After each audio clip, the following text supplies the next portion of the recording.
Hello guys, আসসালামু আলাইকুম। এটা আমার ফার্স্ট ব্লগ। অ্যাকচুয়ালি এটা ব্লগ না, এটা আমাদের কাজিনদের এক ধরনের পাগলামি। যখন সবাই রাত্রিবেলা বসে থাকি তখন যা করি আমরা। এখন বাজে রাত প্রায় 12টা। আমাদের খুব কফি খেতে ইচ্ছে করছিল, তাই আফুকে বললাম কফি বানিয়ে দিতে। সবার প্রথমে আফু পানি, কফি পাউডার আর চিনি একসাথে মিক্স করে, তারপর গ্লাসে ঢেলে দুধের সাথে আর বরফের সাথে মিক্স করে নেয়। এরপর আমাকে গ্লাস দিয়ে ঢেলে বলে, এবার দেখ তো টেস্ট করে কেমন হয়েছে। আমি কিছুক্ষণ দেখার পর তারপর একটু টেস্ট করে বললাম ভালোই হয়েছে। এমনিতে আমি কফি খুব একটা পছন্দ করি না, তাও খেলাম। এরপর আমার বোনকে দেখলাম ও একটু তাকিয়ে রয়েছে কফির দিকে, তাই আমি বললাম ঠিক আছে, তুই একটু খেয়ে টেস্ট করে দেখ কেমন হয়েছে। তো বোন কিছুক্ষণ খেয়ে নিল, তারপর ওকে জিজ্ঞেস করলাম কেমন হয়েছে। ও বললো ভালো হয়েছে। এমনিতে কফিটা আমারও ভালো লেগেছে, তাই আমি একটু খেয়ে নিলাম। যদিও এটা আমরা কোল্ড কফি বানিয়েছিলাম, তাও এটা দেখতে হোয়াইট কফির মতো লাগছিল। কি আর করা, যেমনটা হয়েছে তেমনটা। তাও টেস্টটা ভালোই ছিল, একদম পুরো কোল্ড কফির মতন। একটু পরে দেখলাম আমার বোন কফি খেতে খেতে টিকটক ভিডিও করেছে। A few moments later. এখন বাজে রাত 1:39। আমরা কাজিনা খাওয়া দাওয়া শেষ করে গল্প করতে বসলাম। গল্প করতে করতে আমাদের সবার খিদে পেয়ে যায়, তাই সবাই চিন্তা করতে লাগলাম কি খাওয়া যায়।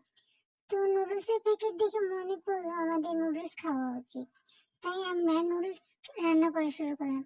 প্রথমে আমরা নুডলসের জন্য কিছু মশলা তৈরি করে নিলাম, তারপরে মশলাটাকে হালকা পানি দিয়ে পাতলা করে নিলাম। মশলা রেডি করে শেষ হলে নুডলসটা সেদ্ধ করে নিলাম। সেদ্ধ করার পর পেঁয়াজ মরিচ দিয়ে তেলে নাড়াচাড়া করতে লাগলাম। এরপর মশলাটা পেঁয়াজ আর মরিচের মধ্যে ঢেলে দিলাম।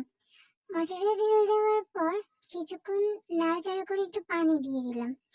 পানি দেওয়া শেষ হলে এরপর সেদ্ধ করা নুডলসটা ঢেলে দিলাম, একটু একটু করে ঢাললাম। ঢালা শেষ হলে একটু নাড়াচাড়া দিয়ে মিশিয়ে নিলাম। তারপর প্যাকেটের মশলাটা ঢেলে দিলাম। ঢালা শেষে একটু নাড়াচাড়া করে নিলাম। এরপর আর একটু মশলা দিলাম যাতে টেস্টটা আরেকটু ভালো আসে। এরপর তৈরি হয়ে গেল আমাদের নুডলস। এখন সবাই মিলে খেতে বসলাম। তো সবাই খাচ্ছে আর আমি ভিডিও করতেছিলাম। এমন সময় বোনকে জিজ্ঞেস করলাম টেস্ট করে বলতে কেমন হয়েছে। তো ও বললো অনেক মজা হয়েছে আর অনেক ঝালও হয়েছে। তারপর আমিও একটু নিয়ে টেস্ট করে দেখলাম, সত্যি অনেক মজা হয়েছে। আমি ভিডিও করতে ব্যস্ত আর ওরা খেতে ব্যস্ত, তা আমি একটু খাওয়ার জন্য নিলাম। আর অমনি আমার কাজিন এসে আমার চামচ থেকে ওইটা নিয়ে নিল। এরপর আমি যখনই নিতে যাচ্ছি ও তখনই ফেলে দিচ্ছে। আর কি করে, আমাদের এখানেই দুষ্টুমি শুরু হয়ে গেল, কে কাঠটা নেবে। যে দুষ্টুমি শেষ করে এবার আমরা খেতে বসলাম। তো খেতে খেতে ভিডিও করছিলাম, একটু পর ভিডিও অফ করে দেখি আমাকে পেলে ওরা সবাই সবটা খেয়ে নিল। আমি মনে মনে বললাম খাচ্ছিস তো খা আমাকে ফেলে, তবে খাওয়া শেষে ঠিকই পেটে ব্যথা করবে। ওমা, বললাম আমি, কিন্তু উল্টো দেখি খাওয়া শেষে আমারই পেট ব্যথা করে।